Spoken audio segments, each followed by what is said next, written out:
broadcasting, which is something very unique, and you're seeing more and more brands go into the whole live space. I've been asked to talk about this, and we're seeing more marketers do disruptive marketing, innovative techniques, applying them to live broadcasting. But before we dig deeper into some best case examples, global best practices, some case studies that I have for you, I wanted to take a moment and really try and understand and explain it to you all why we are talking about this currently. I think the question is that why is this a relevant time for us to talk about this in today's day and age, and how does that affect your marketing strategies? So we're seeing a lot of innovation come in the market, better devices. There is over 50% more smartphone penetration in the market currently.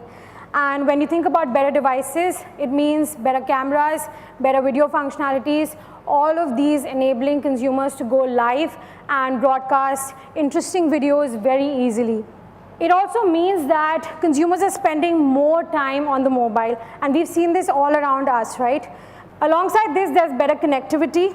There's also a lot of rise in multiple networks like Geo, which have made the connectivity very useful for us. And also a lot of 4G launches. We'll also start seeing 5G launches. So a lot of disruption in the overall market. Now, how does that affect us as marketers? We're also seeing a lot of development in the overall ecosystem, where we are seeing platforms like Facebook, Snapchat, YouTube, everyone's talking about live, including Twitter. On Twitter itself, you see Twitter live, and that's coupled with live public conversations. Now, when you think about broadcasting, you have to think about global boundaries, not just your own domain. Currently, when you buy traditional TV or you buy video inventory somewhere, or you think about releasing new chat shows, etc., you are buying out this inventory and broadcasting it in the traditional form of things. But when you really go live, you're actually breaking those boundaries and going global. So when you think about broadcasting without boundaries, you're redefining and making it extremely disruptive. So in the traditional space, when we used to consume TV, it was passive consumption. The consumption was one way, and you would not be really interacting with that form of content. From there, we've actually evolved to another era where we had rise of OTT, DVRs, on-demand content, and now you can actually watch this anywhere and everywhere, wherever you're comfortable. With innovations like streaming, it's even more comfortable, and you can actually start your consumption of videos on a small screen, be it in your purses, in your pockets, and you can actually consume this content from anywhere. So we move from a traditional space, move towards an era of streaming, towards now live. And as consumers' consumption habits are changing, we're becoming more and more focused towards building marketing ad formats that are suited to this consumption behavior. So before we dig deeper into the examples I have, it's extremely important to understand when we think about broadcasting, how do you think of a 360-degree marketing strategy? It does not start with actually doing live broadcasts and expecting users will show up and view that content. You have to plan ahead, and that planning has to be 360-degree holistic right from the start. So if you look here, you can actually see that it starts all the way from the announcement stage, moving on to the reminding stage, moving on to actually your tune-in date when you want viewers to thrive and watch this particular piece of content.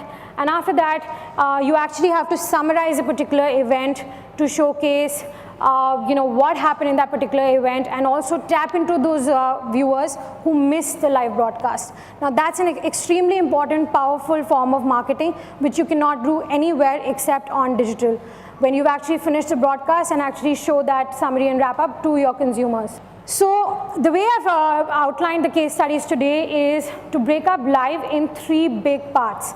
One is live, which is professional live streaming, which you're seeing on platforms. And second is user-generated content live streaming. And the third is actually when you don't have content, but you still want to be anchored to excellent content for live, how do you think about live clips? And for each of these, we've got some examples here which will help you understand how brands globally are really upping the game for marketers.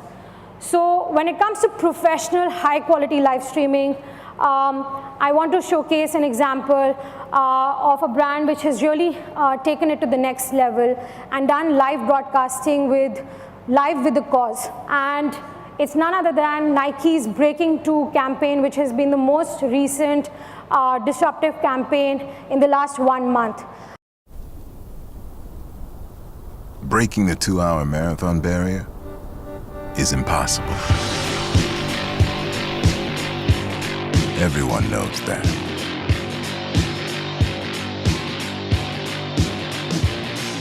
History knows it. Science knows it.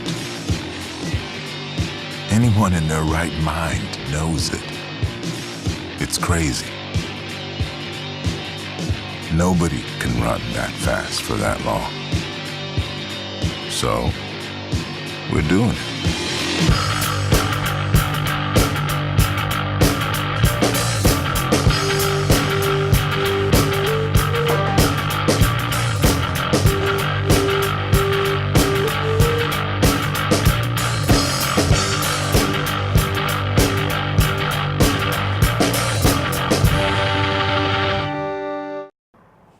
So let's set the stage a little bit. What happened in this campaign?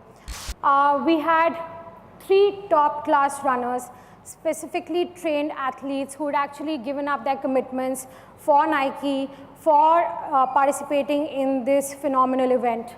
These 3 athletes was working with Nike for almost over a year in really training and building the right capabilities to perform a historic event like this. Alongside this, the location. You cannot run such a heavy live stream and such a professionally run marathon in any location. The location had to be chosen very carefully. It was none other than an ex-Formula 1 racetrack in Milan, Italy. And it was a location that was selected on the basis of making sure that the runners had optimal conditions for actually executing something like this. Finally, the challenge, they had to actually break a record which was set by Dennis, and this was something really crucial for them to perform under 2 hours. One of the runners actually came very, very close to breaking this. But the more interesting part is that these runners were doing it all live. Nike did not stop with these challenges, nor did the runners, but they actually broadcasted all of this live.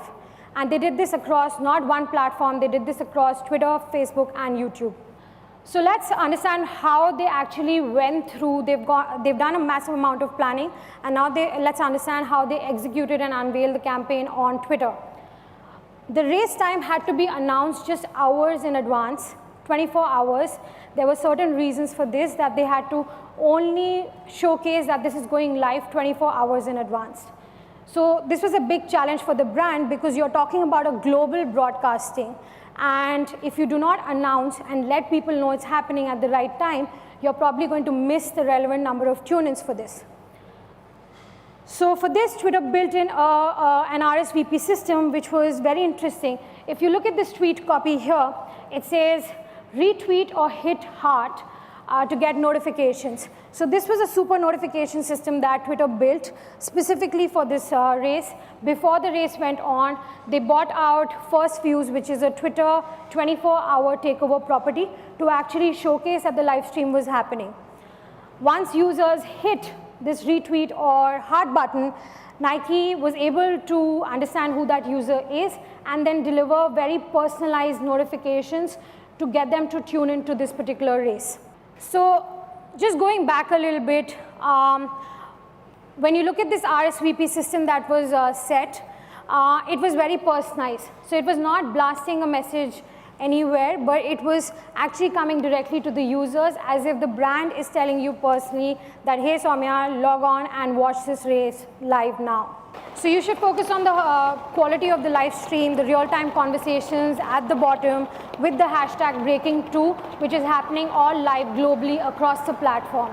And then finally, To ensure that nobody missed a moment of the race, they actually sent super notifications back to users with 10 minutes left in the race. And this was something really critical to ensure that the big winning moment was something that users saw and witnessed globally at large scale. So Eliud Kipchoge actually came to finishing the race really, really close. Just think of it, if somebody puts you on a treadmill and you're running at the speed of 21 kilometers per hour, that's how fast these guys ran. So the important thing was, it was a moment where the brand was able to showcase something that had a motivational spirit angle, a human spirit angle, and it was done with a lot of style, very classy and very smartly across the globe. Best of all, it didn't finish here. The roar of the crowd grew even louder. We had some really interesting tweets come from across the globe about the race. And that's the power of the platform, which generates a lot of live conversations for a live broadcasting moment.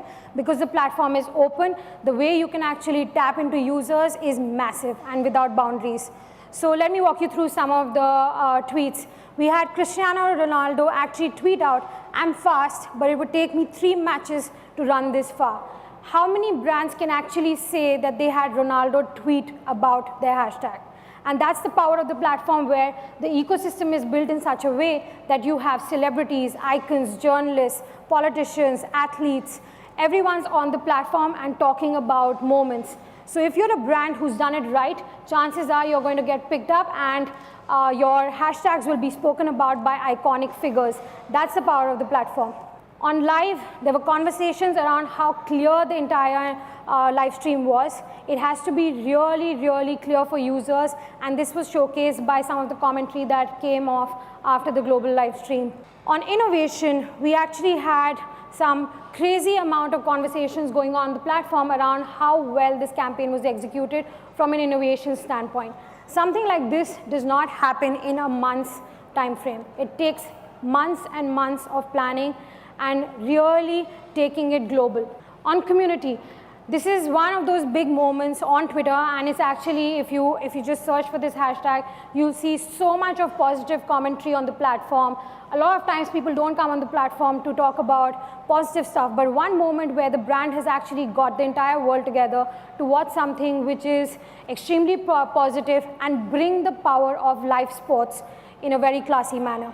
So with this, the brand actually created history. The hashtags are still generating a lot of conversations.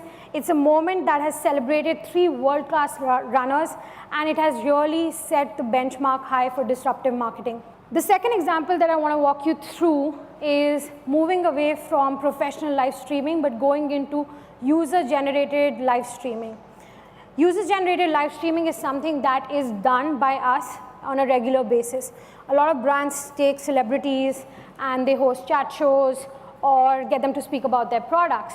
But again, thinking about a 360-degree approach to really bring the essence out for a live stream is extremely important.